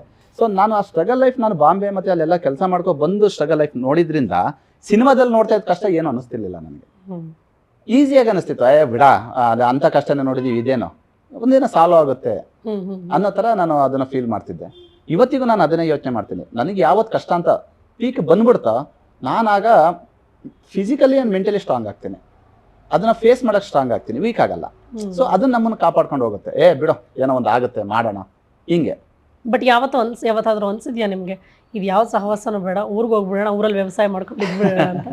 ಇಲ್ಲ, ಹಂಗೆ ಅನ್ಸೋದಕ್ಕೆ ನಾನು ಇವಾಗಲೂ ನಮ್ಮ ಫ್ರೆಂಡ್ಸ್ಗಳು ಒಂದೊಂದ್ಸಲ ಕೆಲಸ ಇಲ್ಲದೆ ಇದ್ದಾಗ, ಒಂದು ಪೀಕ್ ಫಿನಾನ್ಷಿಯಲಿ ಪ್ರಾಬ್ಲಮ್ ಆದಾಗ ನಾವೆಲ್ಲ ಫ್ರೆಂಡ್ಸ್ಗಳು ಶೇರ್ ಮಾಡ್ಕೊಳ್ಳುವಾಗ ಅದನ್ನ ತಮಾಷೆಗೆ ಹೇಳ್ತಾ ಇರ್ತೀನಿ, ಯಾರು ಗುರು ಇವೆಲ್ಲ ಕಷ್ಟ, ನೆಮ್ಮದಿಯಾಗಿ ಊರಿಗೆ ಹೋಗಿದ್ರೆ ರಾಜ್ನಂಗಿರ್ಬೋದು ಹಂಗೆ ಹಿಂಗೆ ಅಂತ. ಬಟ್ ಒಳಗಡೆ ಮನಸ್ಸಲ್ಲಿ ಏನಿರುತ್ತೆ ಅಂದ್ರೆ, ಒಂದಿದೆ, ಇವತ್ತು ಜರ್ನಿ ಮಾಡ್ತಾ ಇದ್ದೀವಿ, ಎಂಡ್ ಆಫ್ ದ ಡೇ ಎಲ್ಲಿವರೆಗೂ ಆಗುತ್ತೋ ಪ್ರಯತ್ನ ಅಲ್ಲಿವರೆಗೂ ಮಾಡೋಣ. ಆಗೋದೇ ಇಲ್ಲ ಅಂತ ಒಂದು ಫೈನಲ್ ಸ್ಟೇಜ್ ಬರುತ್ತಲ್ಲ, ಅವತ್ತಿಗೆ ನಮ್ಮದೇ ಆದಂಥ ಒಂದು ಜಾಗ ಇದೆ, ನಮ್ಮದೇ ಆದಂಥ ಒಂದು ಮನೆ ಇದೆ, ನೆಮ್ಮದಿಯಾಗಿ ಹೋಗಲ್ಲಿ ಬದುಕೋಣ. ಬಟ್ ಆಗೋವರೆಗೂ, ಕೊನೆಗೆ ನೆಕ್ ಮೂಮೆಂಟ್ ಬರೋವರೆಗೂ ಸ್ಟ್ರಗಲ್ ಮಾಡೋಣ. ಇದು ನನ್ನ ಕಾನ್ಸೆಪ್ಟು. ನಮ್ಮ ಇವರು ಒಂದು ದೊಡ್ಡವರೊಂದು ಮಾತು ಹೇಳ್ತಾರೆ, ಪರ್ಷಿಯನ್ ಕವಿ ರೂಮಿ ಅವರು ಒಂದು ಮಾತು ಹೇಳ್ತಾರೆ, ಜೀವನದಲ್ಲಿ ಓಡ್ತಾ ಇರು, ಓಡ್ತಾ ಇರು, ಓಡ್ತಾ ಇರು, ಓಡ್ತಾ ಇರು, ಎಲ್ಲಿವರೆಗೂ ನಿಂಗೆ ಓಡೋಕ್ಕಾಗುತ್ತೋ ಅಲ್ಲಿವರೆಗೂ ಓಡು, ಕೊನೆಗೆ ಓಡೋಕ್ಕಾಗ್ಲಿಲ್ವಾ ನಡೆಯೋಕ್ಕೆ ಶುರು ಮಾಡು, ನಡಿ, ಎಲ್ಲಿವರೆಗೂ ಆಗುತ್ತೋ ಅಲ್ಲಿವರೆಗೂ ನಡ್ಕೊಂಡು ಹೋಗ್ತಾ ಇರು. ಆಗ್ಲೂ ನಡೆಯೋಕ್ಕೂ ಆಗ್ಲಿಲ್ವಾ ತೆವಳ್ಕೊಂಡು ಹೋಗು, ತೆವಳ್ಕೊಂಡು ಹೋಗು ಹೋಗು ಹೋಗು, ಕೊನೆಗೆ ತೆವಳ್ಕೊಂಡು ಹೋಗೋಕ್ಕಾಗದೆ ನಿನಗೆ ಫೈನಲ್ ಒಂದು ಸ್ಟೇಜ್ ಇದೆ, ಆಗೋದೇ ಇಲ್ಲ ಅಂತ ನಿಂಗೆ ಮೂಮೆಂಟ್ ಬರುತ್ತಲ್ಲ, ಆಗೆಲ್ಲೋ ದೂರದಲ್ಲಿ ಒಂದು ಬೆಳಕು ಕಾಣಿಸುತ್ತೆ ನಿನಗೆ. ಆ ಬೆಳಕು ಏನು ಕಾಣಿಸುತ್ತೋ ಅದು ನಿನಗೆ ಅವಕಾಶ, ಅಥವಾ ಅದೇ ಒಂದು ನಿನ್ನ ಶಕ್ತಿ, ಅದು ಆಗ ನಿನಗೊಂದು ದಾರಿ ತೋರಿಸುತ್ತದು. ಬಟ್ ನೀನು ತೆವಳ್ಕೊಂಡಾರು ಹೋಗ್ತಾ ಇರಬೇಕು. ಅಂದರೆ ನಮ್ಮ ಪ್ರಯತ್ನ ನಡೀತಾನೆ ಇರಬೇಕು, ಸತತವಾಗಿ ನಡೀತಾ ಇರಬೇಕು. ಆಗ ಎಲ್ಲೋ ಒಂದು ಕಡೆ ನಮಗೆ ಒಂದು ಫಲಾನದಿ ಇರುತ್ತೆ. ನಾವು ಓಡೋಕ್ಕಾಗಲಿಲ್ಲ, ಸುಸ್ತಾಯಿತು ಅಂತ ಅಲ್ಲಿಗೆ ನಾವು ಎಂಡ್ ಮಾಡಿಬಿಟ್ರೆ ನಾವು ನಡೆಯೋದನ್ನು ಕಳ್ಕೊತೀವಿ, ನಡೆಯೋಕ್ಕಾಗಲಿಲ್ಲ ಅಂತ ತೆವಳೋದನ್ನು ಕಳ್ಕೊತೀವಿ. ಮತ್ತು ಇಲ್ಲಿ ನಮಗಿರೋ ಒಂದು ಬೆಳಕು ಏನಿದೆ ಆ ಬೆಳಕನ್ನು ಕಳ್ಕೊಬಿಡ್ತೀವಿ. ಸೊ ನಾವು ಪ್ರಯತ್ನ ಮಾಡ್ತಾನೆ ಇರಬೇಕು, ಮಾಡ್ತಾ ಮಾಡ್ತಾ ಮಾಡ್ತಾ ಹೋಗ್ತಾ ಇರಬೇಕು. ಆಗೆಲ್ಲೋ ನಮ್ಗೊಂದು ಬೆಳಕು ನಮ್ಮ ಕೈ ಹಿಡಿಯಕ್ಕೆ ಕಾಯ್ತಾ ಇರುತ್ತೆ. ಸೊ ಆ ನಂಬಿಕೆ ನನಗೆ ಅದೊಂದು ಗಾಢವಾಗಿ ಕೂತ್ಕೊಬಿಟ್ಟಿದೆ. ಅದಕ್ಕೆ ನಾನು ಎಲ್ಲೂ ಸೋಲು ಒಪ್ಕೊಳ್ಳೋಕೆ ರೆಡಿ ಇರಲ್ಲ. ಈ ಜರ್ನಿನಲ್ಲಿ ನಾನು 2014 ಒಂದು ಸಿನಿಮಾ ಮಾಡಿದೆ, ಡೈರೆಕ್ಷನ್ ಮಾಡಿದೆ, ಅದು ಏನೋ ಪ್ರಾಬ್ಲಮ್ ಆಗಿ ಅವ್ರು ರಿಲೀಸ್ ಆಗಲಿಲ್ಲ. ಮತ್ತೆ ಇನ್ನೊಂದು 2 ಸಿನಿಮಾ ಟೇಕ್ ಆಫ್ ಆಯಿತು, ಅದು ಏನಾಗಲಿಲ್ಲ. ನನಗೆ ಆಗೆಲ್ಲ ಕಾನ್ಫಿಡೆಂಟ್ ಆಗಿ ನಾನು ಇದನ್ನೇ ನಾನು ಒಂದು ಇದಾಗಿ ತಗೋತೀನಿ, ಚಾಲೆಂಜ್ ಆಗಿ ತಗೋತೀನಿ. ಆಗಲಿ, ಆಗಂತವು ಆಗ್ತಾ ಇರ್ತವೆ. ಬಟ್ ನಾವು ಹೋಪ್ ಕಳ್ಕೊಳಕ್ಕೆ ಹೋಗ್ಬಾರ್ದು. ಇನ್ನೂ ಇದೆ, ಇನ್ನೂ ಒಂದೆಲ್ಲ ಅವಕಾಶ ಬರ್ಬೋದು. ಆ ಒಂದು ನಂಬಿಕೆ ಮೇಲೆ ನಾನು. ಬಟ್ ಒಂದು ಸಿನಿಮಾ ತಯಾರಾಗಬೇಕು ಅಂದ್ರೆ ನಿಮ್ ಶ್ರಮ ಬೇಕಾದಷ್ಟೇ ಇರುತ್ತೆ. ಖಂಡಿತ ಇರುತ್ತೆ. ಬಟ್ ಅದು ರಿಲೀಸ್ ಹಂತಕ್ಕೆ ಬಂದು ರಿಲೀಸ್ ಮಾಡಕ್ಕಾಗದೇ ಇದ್ದಾಗ ಅದ್ರ ಹಿಂಸೆನೇ ಬೇರೆ ಮಟ್ಟಿಗೆ ಇರುತ್ತಲ್ಲ. ಆಗುತ್ತೆ. ನಾನು ಫಸ್ಟ್ ಸಿನಿಮಾ ನಾನು 2014 ಮಾಡಿದಾಗ, ವೀಕೆಂಡ್ ವಿತ್ ಗೋಸ್ಟ್ ಅಂತ ಒಂದು ಸಿನಿಮಾ ಮಾಡಿದಾಗ, ಅಲ್ಲೇನಾಯ್ತು, ಎಲ್ಲ ಸ್ನೇಹಿತರೆ ಸೇರ್ ಮಾಡಿದ್ದು. ಆಕ್ಚುಲಿ ಅಲ್ಲೂ ನನಗೆ ತುಂಬಾ ಡಾಮಿನೇಟ್ ಆಯ್ತು. ನನ್ನ ಸ್ನೇಹಿತರು ಸೇರ್ ಮಾಡಿದ್ರು ಕೂಡ ಅಲ್ಲಿ ನನಗೆ ಸಿನಿಮಾ ಕೊಡಿಸ್ತಾನು ಕೂಡ ಸ್ನೇಹಿತನೇ. But end of the day cinema ನಿಂತೋಗೋದಕ್ಕೂ ಕಾರಣ ಆದನು ಅವನೇ. ಬಟ್ ನನ್ನನ್ನ ತುಂಬಾ ಡಾಮಿನೇಟ್ ಮಾಡಿದ ವ್ಯಕ್ತಿನೂ ಅವನೇ. ಆ ಸಿನಿಮಾದಲ್ಲಿ ಎಲ್ಲ ಆಗಿ ಅವನೇ ಆಗ್ಬಿಟ್ಟ. ಫಸ್ಟಿಗೆ ಒಳ್ಳೆ ಸ್ನೇಹಿತ, ಸಿನಿಮಾ ಮಾಡ್ಬೇಕು ಅಂದಾಗ ಜೊತೆಗೆ ಸೇರ್ಕೊಂಡ, ಅವನೇ ಪ್ರೊಡ್ಯೂಸರ್ ಕೊಡಿಸ್ತಾ, ಅವನೇ ಜೊತೆಗೆ ನಿಂತ್ಕೊಂಡು ಎಲ್ಲ ಮಾಡ್ದ. ಅಷ್ಟೇ ಇಡೀ ಶೂಟಿಂಗ್ ಅಲ್ಲಿ ನನ್ನನ್ನ ಡಾಮಿನೇಟ್ ಮಾಡ್ದ, ಅವಮಾನ ಮಾಡ್ದ, ಎಲ್ಲ ಮಾಡ್ದ. ಕೊನೆಗೆ ಸಿನಿಮಾ ನಿಂತೋಗೋದಕ್ಕೂ ಅವನೇ ಕಾರಣ ಆಗ್ಬಿಟ್ಟ. ಸಿನಿಮಾ ರಿಲೀಸ್ ಮಾಡಿಸ್ಲಿಲ್ಲ, ಅವನು ಇಂಟೆನ್ಷನ್ಲಿ ಮಾಡಿಸ್ಲಿಲ್ಲ, ಬೇಕು ಅಂತ. ಆ ವ್ಯಕ್ತಿ ನಿಜವಾಗ್ಲೂ ತುಂಬಾ ಹರ್ಟ್ ಆಯ್ತು ಆ ಟೈಮ್. 2 ವರ್ಷ ಅದೇ ಒಂದು ಇದರಲ್ಲಿ ನಾನು ಟೈಮ್ ವೇಸ್ಟ್ ಮಾಡ್ಕೊಂಡೆ, ಅದೇ ಫೀಲಲ್ಲಿ. ಸೊ ಮುಗೀತದು, ಆ ಜರ್ನಿ ಮುಗೀತು. ಆ ಇಡೀ ಏನು ಹರ್ಟ್ ಮಾಡೋರು ಆ ಇಡೀ ಟೀಮ್ನೇ ನಾನು ಬಿಟ್ಬಿಟ್ಟು ಹೊಸ ಒಂದು ಇದಕ್ಕೆ ಶುರು ಮಾಡ್ಕೊಂಡೆ. ಮತ್ತೆ ಒಂದಷ್ಟು ದಿನ ಅಸೋಸಿಯೇಟಾಗಿ ಕೆಲಸ ಮಾಡಿದೆ. ಅದೆಲ್ಲ ಮಾಡ್ಕೊಂಡು ಮತ್ತೆ ಒಂದು ಅವಕಾಶ ಸಿಕ್ತು, ಅದು ಏನೋ ಪ್ರಾಬ್ಲಮ್ ಆಯಿತು. ಅದಾದ್ಮೇಲೆ ಮತ್ತೆ ಜೂಟಾಟ ಅಂತ ಒಂದು ಸಿನಿಮಾ ಡೈರೆಕ್ಷನ್ ಮಾಡಿದೆ. ಆ ಡೈರೆಕ್ಷನ್ ಮಾಡಾದ್ಮೇಲೆ ಅದು ರಿಲೀಸ್ಗೆ ರೆಡಿ ಇದೆ. ಅಷ್ಟರಲ್ಲಿ ನನಗೆ ನಾಣಿ ಸರ್ ಕಡೆಯಿಂದ ಈ ಒಂದು ಅಪ್ಪ ಇಲ್ಲವಿ ಸಿನಿಮಾ ಪ್ರೊಡ್ಯೂಸರ್ ಅರೇಂಜ್ ಆಯಿತು. ಸೊ ಈ ಸಿನಿಮಾ ಈಗ ಎಲ್ಲ ಮುಗಿದು ರಿಲೀಸ್ ಅಂತ ಬಂದಿದೆ. ಸೊ ಈ ಸಿನಿಮಾ ವರ್ಕ್ ಅಂತೂ ನಿಮಗೆ ಖುಷಿ ಕೊಟ್ಟಿದೆ, ಕತೆ ಖುಷಿ ಕೊಟ್ಟಿದೆ, 100% ಜನ ಒಪ್ಕೊಳ್ತಾರೆ ಅನ್ನೋ ಖುಷಿ ಇದೆ. ಸೊ ಈ ಮಧ್ಯೆ ಇಷ್ಟು ದೊಡ್ಡ ಜರ್ನಿ ಆ್ಯಂಡ್ ನಾನು ಏನೋ ಅಚೀವ್ ಮಾಡಬೇಕು ಅನ್ನೋದನ್ನ ಎಲ್ಲೂ ನೀವು ಬಿಟ್ಕೊಟ್ಟಿಲ್ಲ. ಎಷ್ಟು ಕಷ್ಟದಲ್ಲೂ ಕೂಡ ಇಲ್ಲ ನಾನೇನೋ ಮಾಡ್ತೀನಿ ಅಂತ. ಹಿಂಗಿರುವಾಗ ಒಬ್ಬ ಡೈರೆಕ್ಟರ್ ಆಗಿ ಇಂಥ ವ್ಯಕ್ತಿಗೆ ನಾನು ಡೈರೆಕ್ಟ್ ಮಾಡಲೇಬೇಕು, ಇವರೇ ಹೀರೋ ಆಗಿರಬೇಕು ಅನ್ನೋ ಕನಸು ಯಾವ ಹೀರೋ ಮೇಲಿದೆ ನಿಮಗೆ? ಇಲ್ಲ, ಆ್ಯಕ್ಚುಲಿ ಏನಾಗುತ್ತೆ, ಕನ್ನಡದಲ್ಲಿ ಎಲ್ಲ ಸ್ಟಾರ್ಗಳಿಗೂ ಒಂದು ಸಿನಿಮಾ ಮಾಡಲೇಬೇಕು ಅಂತ ಆಸೆ ಇದೆ. ಆಸೆ ಅನ್ನೋದಕ್ಕಿಂತ ಹೆಚ್ಚಾಗಿ ಕನಸೋದು. ಫಾರ್ ಎಕ್ಸಾಂಪಲ್ ಈಗ ನಿಮ್ಗೆ ಫಸ್ಟ್ ಆಪ್ಷನ್ ಇಲ್ಲಿ ಶಿವಣ್ಣ ಇದ್ದಾರೆ, ದರ್ಶನ್ ಅವರು ಇದ್ದಾರೆ, ಯಶ್ ಅವ್ರು ಇದ್ದಾರೆ, ಸುದೀಪ್ ಅವ್ರು ಇದ್ದಾರೆ, 4 ಜನ ಇದ್ದಾರೆ. ಈ 4 ಜನನು ದೊಡ್ಡ ಸ್ಟಾರ್ಸ್. ಈ 4 ಜನ ಸ್ಟಾರ್ಸ್ ಅಲ್ಲಿ ಒಬ್ಬರನ್ನ ಆಯ್ಕೆ ಮಾಡಪ್ಪ, ಈಗ ಫಸ್ಟ್ ಸಿನಿಮಾ ಮಾಡು ಅಂದ್ರೆ ಯಾರನ್ನ ಆಯ್ಕೆ ಮಾಡ್ತೀರಾ? ಇಲ್ಲ, ಆಕ್ಚುಲಿ 4 ಜನಕ್ಕೂ ಅವಕಾಶ ಸಿಕ್ಕರು ಖುಷಿನೇ ನನಗೆ. 4ರಲ್ಲಿ ಒಬ್ಬರನ್ನ ಮಾತ್ರ ನೀವು ಆಯ್ಕೆ ಮಾಡೋದು ಸ್ವಲ್ಪ ಕಠಿಣವಾಗಿದೆ ಪ್ರಶ್ನೆ. ಯಾಕಂದ್ರೆ ಎಲ್ಲ ದೊಡ್ಡ ಸ್ಟಾರ್ಗಳು, ಯಾಕಂದ್ರೆ ಅವ್ರ ಜೊತೆ ಸಿನಿಮಾ ಮಾಡಕ್ ಅವಕಾಶ ಸಿಗುತ್ತೆ ಅಂದ್ರೆ ನಮ್ಮಂತ ಡೈರೆಕ್ಟರ್ಗಳಿಗೆ, ಅಪ್ಕಮಿಂಗ್ ಡೈರೆಕ್ಟರ್ಗಳು ಯಾರು ಬೇಡ ಅನ್ನಲ್ಲ. ಸೊ ಎಸ್ಪೆಷಲಿ ಹಂಗೆ ನೀವು ಸೆಲೆಕ್ಟ್ ಮಾಡ್ಕೋಬೇಕು ಅಂದ್ರೆ ಎಲ್ಲರ ಜೊತೆನೂ ಇಷ್ಟಾನೆ. ನೀವು ಕೇಳ್ತಾ ಇದೀರಿ ಅಂತ ಹೇಳ್ಬೇಕು ಅಂದ್ರೆ, ಈಗ ನನಗೆ ಫಸ್ಟ್ ಟೈಮ್ ನಾನು ಸಿನಿಮಾಗೆ ಬರಬೇಕು ಅಂದಾಗ ನಾನು ಫಸ್ಟ್ ಏನೀಗ ದರ್ಶನ್ ಸರ್ ಹತ್ರ ಹೋಗಿ ನಾನು ಕೆಲಸ ಕೇಳಿದ್ನು, ಅವ್ರ ಜೊತೆ ಕೆಲಸ ಮಾಡಕ್ ಸಿಕ್ಕಿದ್ರೆ ಇನ್ನೂ ನಾನು ಅದೃಷ್ಟ ಅಲ್ಲ. ಯಾಕೆಂದ್ರೆ ಫಸ್ಟ್ ಟೈಮ್ ನಾನು ಅವ್ರ ಹತ್ರಕ್ಕೆ ಕೆಲಸ ಕೇಳ್ಕೊಂಡು ಹೋಗಿದ್ದು. ಇವತ್ ಮತ್ತೆ ಅವ್ರಿಗೆ ನಾನು ಡೈರೆಕ್ಷನ್ ಮಾಡೋಂತ ಅವಕಾಶ ಸಿಗುತ್ತೆ ಅಂದ್ರೆ ಗೊತ್ತಿಲ್ಲ, ಸಿಕ್ಕಿದ್ರೆ ನಮ್ಮಂತ ಪುಣ್ಯ ಅಂತ ಯಾರು ಇಲ್ಲ. ಸೊ ಅವ್ರನ್ನ ಆಯ್ಕೆ ಮಾಡೋದಕ್ಕೆ ಅದನ್ನೇ ಹೇಳಿದ್ನಲ್ಲ, ಎಲ್ಲರ ಜೊತೆ ಕೆಲಸ ಮಾಡಕ್ ಇಷ್ಟಾನೆ. ಬಟ್ ಹಿಂಗ್ ಪರ್ಟಿಕ್ಯುಲರ್ ಆಗಿ ಒಬ್ರು ಹೇಳ್ಬೇಕು ಅಂದ್ರೆ ನಾನು ಕೆಲಸ ಕೇಳ್ಕೊಂಡು ಹೋಗಿದ್ದೆ ಅವ್ರ ಹತ್ರ, ದರ್ಶನ್ ಸರ್ ಹತ್ರ. ಅವತ್ತು ಅವ್ರು ನನ್ಗೆ ಪಾಸಿಟಿವ್ ಆಗಿ ನನ್ಗೆ ಹೇಳಿ ಕಳ್ಸಿದ್ರು. ಅದೇ ವ್ಯಕ್ತಿ ಜೊತೆ ಇವತ್ತು ದೊಡ್ಡ ಸ್ಟಾರ್ ಜೊತೆ ನಂಗೆ ಸಿನಿಮಾ ಮಾಡೋ ಅವಕಾಶ ಸಿಗುತ್ತೆ ಅಂದ್ರೆ ನನ್ಗಿಂತ ಅದೃಷ್ಟವಂತ ಯಾರಿದ್ದಾರೆ ಹೇಳಿ? ಫಸ್ಟ್ ಆಯ್ಕೆ ಆ ತರ ಆದ್ರೆ ಫಸ್ಟ್ ಅವ್ರನ್ನೇ ಆಯ್ಕೆ ಮಾಡ್ತೀನಿ. ಯಾವ ತರ ಕಥೆ ಮಾಡ್ಬೇಕು ಅವ್ರಿಗೋಸ್ಕರ? ಅವ್ರ ಇಮೇಜ್ ಅಂತೂ ಈಗ ಎಲ್ರಿಗೂ ಗೊತ್ತೇ ಇದೆ. ಅವ್ರು ಎಲ್ಲದಕ್ಕೂ ಆಪ್ಟ್ ಆಗಂತ ಒಬ್ರು ಕಲಾವಿದ್ರು. ಈಗ ನೀವು ಆಕ್ಷನ್ಗೆ ತಗೋತೀರ ಅಂದ್ರೆ ಆಕ್ಷನ್ಗೂ ಆಗ್ತಾರೆ, ಕಂಟೆಂಟ್ ಓರಿಯೆಂಟೆಡ್ ತಗೋತೀರ ಅಂದ್ರೆ ಈಗ ಕಾಟೇರ ತರದ ಸಿನಿಮಾಗಳಿಗೂ ಆಗ್ತಾರೆ. ಅವ್ರೊಂಥರ ಕಂಪ್ಲೀಟ್ ಆಕ್ಟರ್ ಅನ್ನೋ ತರ. ನೀವು ಯಾವ್ದಕ್ ಬೇಕಾದ್ರೂ ಅವ್ರನ್ನ ಬ್ಲೆಂಡ್ ಮಾಡ್ಕೋಬಹುದು. ಬಟ್ ಅವ್ರನ್ನ ಬ್ಲೆಂಡ್ ಮಾಡಿ ಅವ್ರನ್ನ ತೋರ್ಸೋ ಕೆಪಾಸಿಟಿ ನಮ್ಗಿರ್ಬೇಕಷ್ಟೇ. ಆಸ್ ಎ ಡೈರೆಕ್ಟರ್ಗಳಿಗೆ ಅವ್ರನ್ನ ಹ್ಯಾಂಡ್ಲ್ ಮಾಡೋಂಥ ಕೆಪಾಸಿಟಿ, ಅವ್ರಿಗೆ ಕತೆ ಮಾಡೋಂಥ ಕೆಪಾಸಿಟಿ, ಅವ್ರನ್ನ ಸ್ಕ್ರೀನ್ ಅಲ್ಲಿ ಅವರ ಒಂದು ಲೆವೆಲ್ಗೆ ತೋರ್ಸೋಂಥ ಕೆಪಾಸಿಟಿ ನಮ್ಗಿರ್ಬೇಕು. ಬಟ್ ಅವ್ರು ಬೇಡ, ಅವ್ರ ಸ್ಟಾರ್, ಅವ್ರು ಎಲ್ಲದಕ್ಕೂ ಅಡ್ಜಸ್ಟ್ ಆಗ್ತಾರೆ.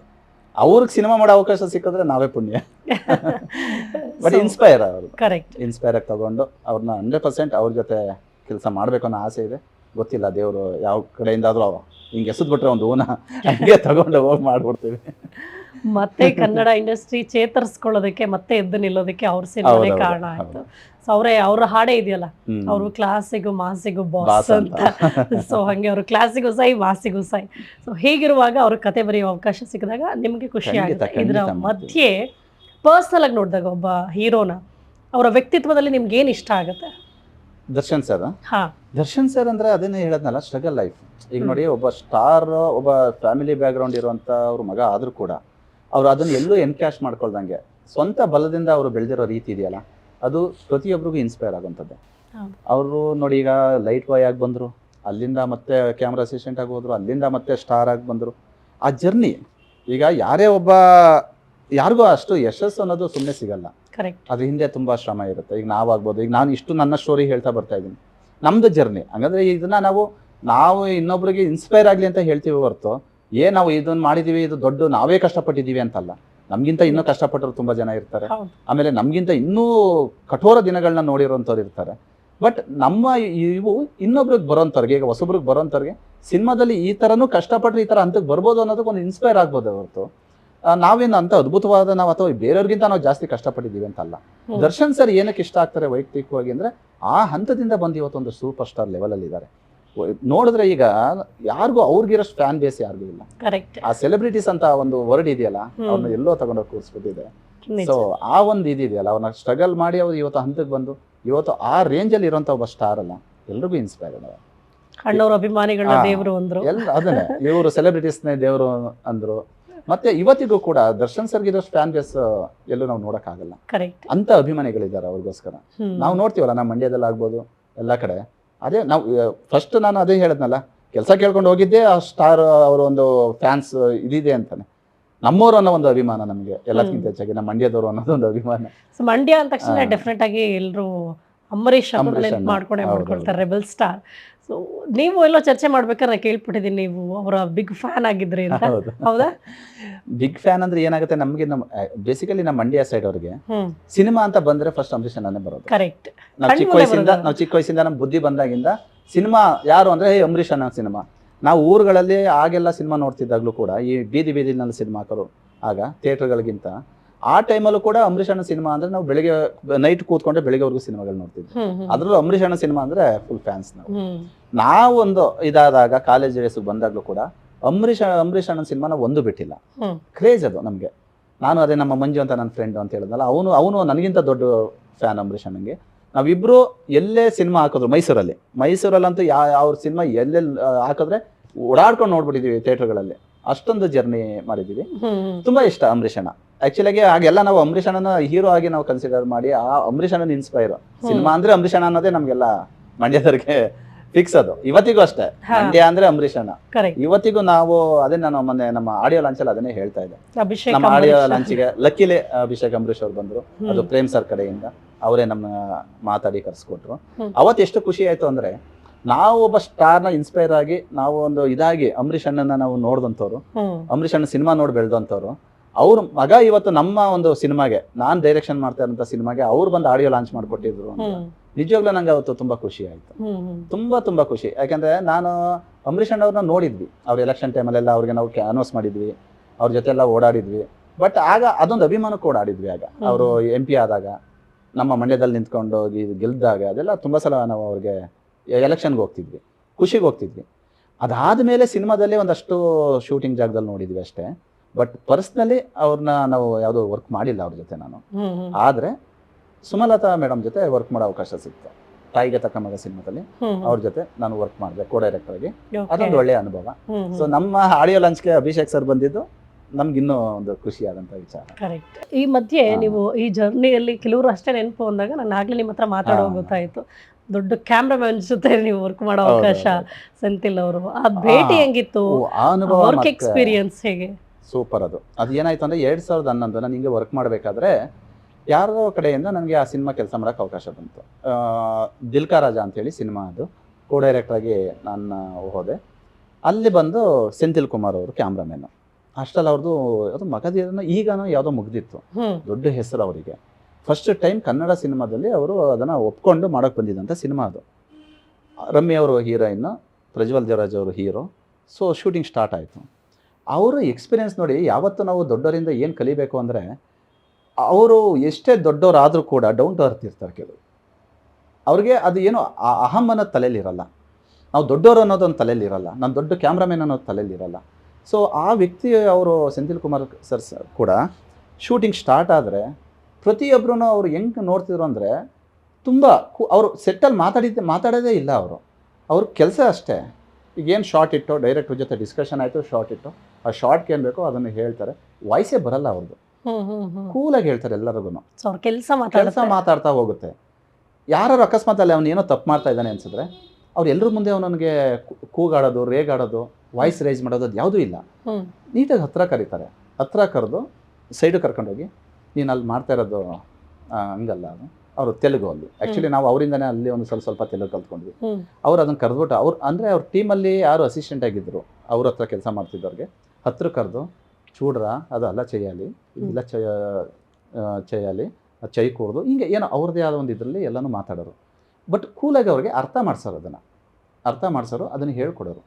ಆಗ ನಮ್ಗನ್ಸೋದು ಯಾವತ್ತೂ ಅಷ್ಟೇ, ನಾವು ಏನು ಕಲ್ತಿದ್ದೀವಿ, ಏನು ಹೆಸರು ಮಾಡಿದ್ದೀವಿ ಅನ್ನೋದು ಮುಖ್ಯ ಅಲ್ಲ, ಜನಗಳ ಜೊತೆ ಯಾವ ರೀತಿ ನಡ್ಕೋತೀವಿ, ಯಾವ ರೀತಿ ಬಿಹೇವ್ ಮಾಡ್ತೀವಿ ಅನ್ನೋದು ಮುಖ್ಯ ಆಗುತ್ತೆ.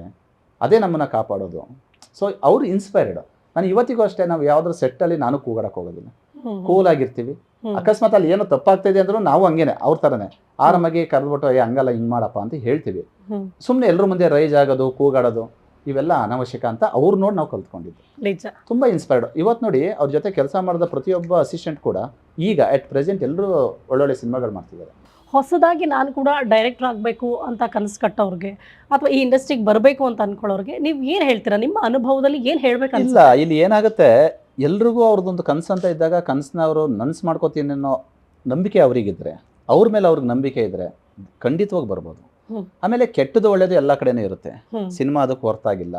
ಸಿನಿಮಾನೇ ಕೆಟ್ಟದ್ದು ಅಂತ ಯಾರು 1000 ಹೇಳಿದ್ರು ಕೂಡ ಬರೀ ಕೆಟ್ಟದಿಲ್ಲ, ಸಿನಿಮಾದಲ್ಲಿ ಒಳ್ಳೇದು ಇದೆ. ಇವತ್ತು ಇಂಥ ಸಿನಿಮಾ ನಮ್ಮ ಕನ್ನಡ ಚಿತ್ರರಂಗ ಆಗಲಿ, ಬೇರೆ ಭಾಷೆ ಚಿತ್ರರಂಗ ಆಗಲಿ ಇವತ್ತು ಒಂದು ಹಂತದಲ್ಲಿ ಇದೆ ಅಂದರೆ ಎಲ್ಲರೂ ಆ ಒಂದು ಸ್ಟ್ರಗಲ್ ಮಾಡಿ ಒಂದು ಹಂತಕ್ಕೆ ತಂದಿರೋಂಥ ಎಲ್ಲ ಸಾಧಕರಲ್ಲಿ, ಆರ್ಟಿಸ್ಟ್ ಆಗ್ಬೋದು, ಡೈರೆಕ್ಷನ್ ಟೆಕ್ನಿಕಲಿ ಟೀಮ್ ಆಗ್ಬೋದು. ಇವತ್ತು ಯಾರಿಗಾರು ಒಬ್ಬ ಹುಡುಗನಿಗೆ ಡೈರೆಕ್ಷನ್ ಕಲಿಬೇಕು ಅಂತ ಆಸೆ ಇದ್ರೆ ಅವ್ನು ಧೈರ್ಯವಾಗಿ ಬರ್ಬೋದು, ಕಲೀಲಿ. ಅವನ ಮೇಲೆ ಅವ್ನಿಗೆ ನಂಬಿಕೆ ಇರಬೇಕಷ್ಟೇ.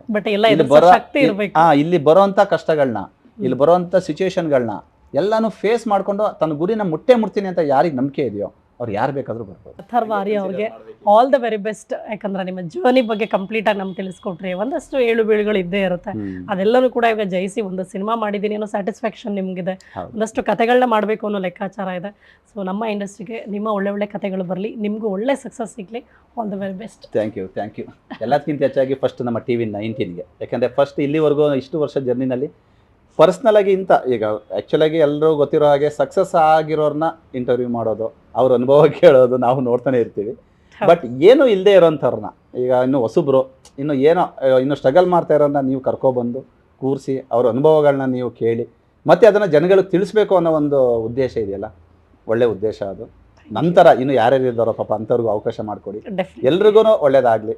ಆಮೇಲೆ ನೀವು ಮಾಡ್ತಿರೋ ಕೆಲಸ ನಿಜವಾಗ್ಲೂ ಖುಷಿ ಕೊಡೋಂಥ ವಿಚಾರ. ಯಾಕೆಂದರೆ ಇನ್ನು ನಾವೇನು ಸಾಧಿಸೇ ಇಲ್ಲ, ಇನ್ನೂ ಜರ್ನಿ ಸ್ಟ್ರಗಲಲ್ಲೇ ಇದ್ದೀವಿ ಅಂತ ನಮ್ಮಂಥನ ನೀವು ಗುರುತಿಸಿ, ಇಲ್ಲ ನೀವು ಬನ್ನಿ ಒಂದು ಡೈರೆಕ್ಟರ್ ಸ್ಪೆಷಲ್ ಅಂದರೆ, ಆ್ಯಕ್ಚುಲಾಗಿ ಎಲ್ಲರೂ ಏನು ಡೈರೆಕ್ಟರ್ ಸ್ಪೆಷಲ್ ಅಂದರೆ ಸಕ್ಸಸ್ ಆಗಿರೋ ಡೈರೆಕ್ಟರ್ನ ಕೂರಿಸ್ಕೋತಾರೆ, ಅವ್ರ ಅನುಭವಗಳನ್ನ ಕೇಳ್ತಾರೆ. ಯಾಕೆಂದರೆ ಅವ್ರಿಗೊಂದು ಒಂದು TRP ಅಥವಾ ಅವ್ರಿಗೊಂದು ವ್ಯೂಸ್ ಅದು ಒಂದು ಕೌಂಟ್ ಆಗುತ್ತೆ. ಹೊಸಬ್ರು ಕೂರಿಸ್ಕೊಂಡ್ರೆ ಯಾರು ನೋಡ್ತಾರೆ? ಈಗ ನಾನು ಎಷ್ಟು ಜನ ಗೊತ್ತಿದೆ, ಯಾರಿಗೂ ಗೊತ್ತಿಲ್ಲ ನಾನು. ಬಟ್ ನಮ್ಮಂಥರನ್ನ ನೀವು ಆಯ್ಕೆ ಮಾಡಿಕೊಂಡು ನಮ್ಮಂಥರನ್ನ ಇಂಟರ್ವ್ಯೂ ಮಾಡಿ ಅದನ್ನು ಜನಗಳಿಗೆ ತಿಳಿಸೋದಕ್ಕೆ ನೀವು ಮಾಡ್ತಾ ಇದ್ದೀರಲ್ಲ, ಆ್ಯಕ್ಚುಲಿ ನಾವು ನಿಮಗೆ ಥ್ಯಾಂಕ್ಸ್ ಹೇಳಬೇಕು.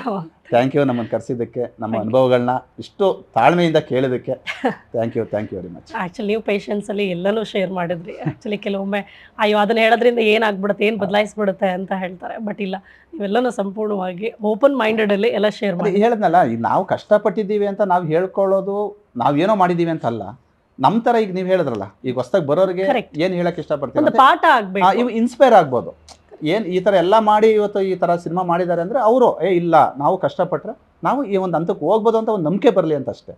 ಇನ್ನು ನಾವು ಏನೋ ಮಾಡ್ಬಿಟ್ಟಿದ್ದೀವಿ ಅನ್ನೋದಲ್ಲ, 4 ಜನಕ್ಕೆ ಇನ್ಸ್ಪೈರ್ ಆಗಲಿ ಅಷ್ಟೇ. ನಾವು ಪಟ್ಟಿರೋಂಥ ತುಂಬ ಜನ ಕಷ್ಟಪಟ್ಟಿರ್ತಾರೆ, ಕಠೋರವಾಗಿ ಪಟ್ಟಿರ್ತಾರೆ, ಇನ್ನು ಎಲ್ರಿಗೂ ಇನ್ಸ್ಪೈರ್ ಆಗಲಿ, ಅದೊಂದು ಉದ್ದೇಶ ಅಷ್ಟೇ. Thank you so much. All the very best once again. Thank you ನಿಮಗೂ. ಎಸ್, ನೋಡಿದ್ರಲ್ಲ, ಡೈರೆಕ್ಟರ್ ಸ್ಪೆಷಲ್ ಅಂದಾಗಲೇ ನಾವು ನಿಮ್ಗೆ ಆಗಲೇ ಹೇಳ್ದಂಗೆ ಒಬ್ಬ ಡೈರೆಕ್ಟರ್ ಜರ್ನಿ ಬಗ್ಗೆ ತಿಳ್ಕೊಳ್ಳೋವಂಥ ಕುತೂಹಲ. ಯಾಕಂದರೆ ನೋಡಿ, ಒಬ್ಬ ಡೈರೆಕ್ಟರ್ಗಿಂತ ಮತ್ತೊಬ್ಬ ಡೈರೆಕ್ಟರ್ ತಮ್ಮದೇ ಆದಂಥ ರೀತಿಯಲ್ಲಿ ಸಮಸ್ಯೆಗಳನ್ನು ಫೇಸ್ ಮಾಡಿರ್ತಾರೆ, ತಮ್ಮದೇ ಆದ ಕಷ್ಟಗಳನ್ನ ದಾಟಿ ಬಂದಿರ್ತಾರೆ. ನಾವೆಲ್ಲ ಅಂದ್ಕೊಂಡಂಗೆ ಹೂವಿನ ದಾರಿ ಆಗಿರೋದಿಲ್ಲ, ಎಷ್ಟೋ ಜನಕ್ಕೆ ಅದು ಮುಳ್ಳಿನ ದಾರಿ ಆಗಿರುತ್ತೆ. ಸೊ ಅದನ್ನು ನಾವು ಅವ್ರ ಜೊತೆ ಕೂತು ಮಾತಾಡಿದಾಗಲೇ, ಅವರ ಲೈಫ್ ಬಗ್ಗೆ, ಅವರ ಜರ್ನಿ ಬಗ್ಗೆ ತಿಳ್ಕೊಂಡಾಗಲೇ ಗೊತ್ತಾಗುತ್ತೆ. ಇದೇ ನಮ್ಮ director special. So thanks for watching. ಇನ್ನೂ ಕೂಡ ಚಾನಲ್ನ ಸಬ್ಸ್ಕ್ರೈಬ್ ಮಾಡಿಲ್ಲ ಅಂದರೆ ಈಗಲೇ ಸಬ್ಸ್ಕ್ರೈಬ್ ಮಾಡಿ, ಲೈಕ್ ಮಾಡಿ, ಜೊತೆಗೆ ಈ ವಿಡಿಯೋ ಶೇರ್ ಮಾಡೋದು ಮರಿಬೇಡಿ. Thank you.